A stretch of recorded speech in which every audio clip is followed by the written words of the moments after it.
کبھی تم نے سوچا ہے کہ جو کچھ ہماری قسمت میں لکھا ہے کیا وہ بدل سکتا ہے؟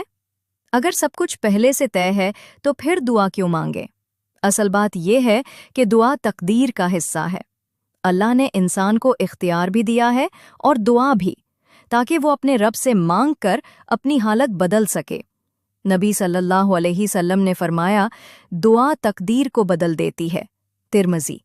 یعنی اگر کوئی مصیبت تمہاری طرف آ رہی ہو اور تم سچے دل سے اللہ سے دعا مانگو تو وہ مصیبت ٹل سکتی ہے۔ دعا صرف الفاظ نہیں ہوتی، یہ ایک بندے کی اپنے رب سے گفتگو ہے۔ جب تم دل سے مانگتے ہو تو اللہ سنتا بھی ہے اور قبول بھی کرتا ہے، بس اپنے وقت پر، کبھی فوراً، کبھی کچھ دیر بعد، اور کبھی وہ تمہیں اس سے بہتر چیز دے دیتا ہے۔ اس لیے جب تم دعا کرو تو صرف لبوں سے نہیں، دل سے مانگو، کیونکہ ہو سکتا ہے وہی ایک دعا تمہاری پوری زندگی بدل دے۔ یاد رکھو، قسمت لکھی گئی ہے، لیکن دعا اس قلم کی روشنائی ہے جس سے اللہ چاہے تو سب بدل